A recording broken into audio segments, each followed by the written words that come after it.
নমস্কাৰ এছএছএ কন্টেক্সচুৱেল আৰু ষ্টেট পুল শিক্ষকসকলৰ চাকৰি নিয়মীয়াকৰণ সম্পৰ্কে এটি বিশেষ খবৰ আহিছে আৰু ভিডিঅ'টোৰ জৰিয়তে এই কথাখিনি ক'বৰ কাৰণে চেষ্টা কৰিম। এই মাহৰ 6 তাৰিখৰ পৰা 12 তাৰিখৰ ভিতৰত এছএছএ কন্টেক্সচুৱেল আৰু ষ্টেট পুল শিক্ষকসকলৰ চাকৰি নিয়মীয়াকৰণৰ কাৰণে অনলাইন আবেদনৰ বাবে পৰ্টেল মুকলি কৰি দিয়া হৈছিল আৰু সেই সম্পৰ্কে বিভিন্ন ক্ষেত্ৰত বিভিন্ন ছাৰবাইদেৱে কি কৰিছিলে অনলাইন আবেদন কৰিছিলে আৰু তাৰ সমসাময়িকভাৱে কিছু সংখ্যক ছাৰবাইদেৱে ইয়াৰ বিৰোধিতা কৰি হাইকোৰ্টত এটি কেছ ফাইল কৰিছিলে যে কি এই ব্যৱস্থাটো বাতিল হ'ব লাগে, কাৰণ এই ছাৰবাইদেউসকলৰ দাবী উত্থাপন কৰিছিলে যে কি এনেকুৱা কৰিলে তেওঁলোকৰ যথেষ্ট ক্ষতি হ'ব আৰু তেওঁলোকৰ পে প্ৰটেকশ্যন সহ নিয়মীয়াকৰণ কৰিব লাগে। সেই কথাটোক লৈ তেওঁলোকে হাইকোৰ্টত তেওঁলোকৰ দাবী উত্থাপন কৰিছিলে আৰু হাইকোৰ্টৰ পৰা এই যি দাবী উত্থাপন কৰা হৈছিলে তাক লৈ আজি এক বিশেষ ৰায় আহিছে আৰু ভিডিঅ'টোৰ জৰিয়তে হাইকোৰ্টে কি কৈছে এই কথাখিনি ক'বৰ কাৰণে চেষ্টা কৰিম। অৰ্থাৎ ইতিমধ্যে হাইকোৰ্টত যেতিয়া আবেদন দিয়া হৈছিলে দিয়াৰ লগে লগে এই ব্যৱস্থাটোত স্থগিতাদেশ আহি পৰিছিলে আৰু তাৰ পৰৱৰ্তী পৰ্যায়ত তাৰ লগত জড়িত কোনো কথা অৰ্থাৎ এই স্পেচিয়েল ৰিক্ৰুইটমেণ্ট ড্ৰাইভ এছএছএ কন্টেক্সচুৱেল আৰু ষ্টেট পুল শিক্ষকসকলৰ লগত জড়িত যি আছিলে তাৰ লগত জড়িত কোনো কাৰ্যসূচী ইতিমধ্যে চলা নাছিলে, কিন্তু যিহেতু আজি এক নিৰ্দেশনা আহিছে ইয়াৰ পৰৱৰ্তী পৰ্যায়ত কি কৰিব লাগিব বা কি কৰিব নালাগিব ইয়াত নিশ্চয় উল্লেখ আছে। ইয়াত এই কথাখিনি উল্লেখ কৰা আছে বা কোনে কোনে ইয়াত এই দাবী উত্থাপন কৰিছিলে বা আবেদন কৰিছিলে তেওঁলোকৰ নাম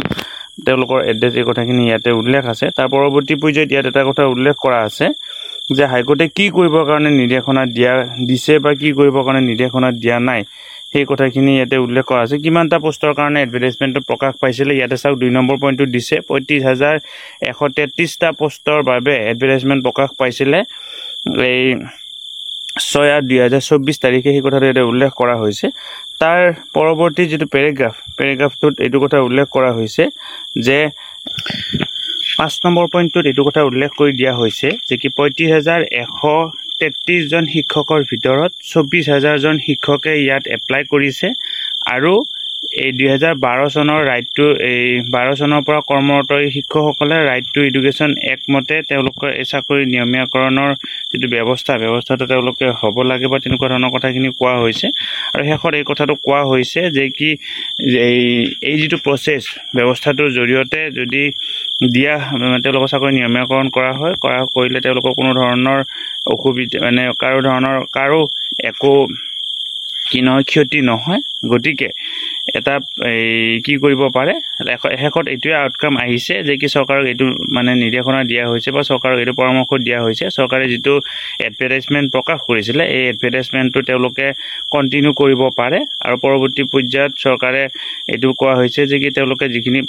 এডভাৰটাইজমেণ্টৰ পৰৱৰ্তী যিখিনি কথাখিনি কণ্টিনিউ কৰিব পাৰিব। অৰ্থাৎ এতিয়া এডভাৰটাইজমেণ্টৰ যিটো ষ্টে আহিছিলে হাইকোৰ্ট কৰাৰ লগে লগে এই ষ্টে যিটো প্ৰচিডিঅ'টো কেঞ্চেল হ'ব আৰু এডভাৰটাইজমেণ্টৰ পৰৱৰ্তী যিটো প্ৰচিডিঅ'ৰ অৰ্থাৎ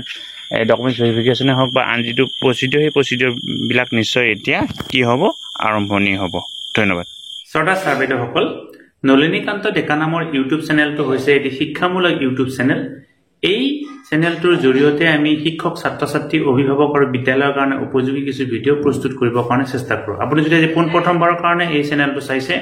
অনুগ্ৰহ কৰি চেনেলটো ছাবস্ক্ৰাইব কৰিব আৰু অল নটিফিকেশ্যন প্ৰেছ কৰি থ'ব।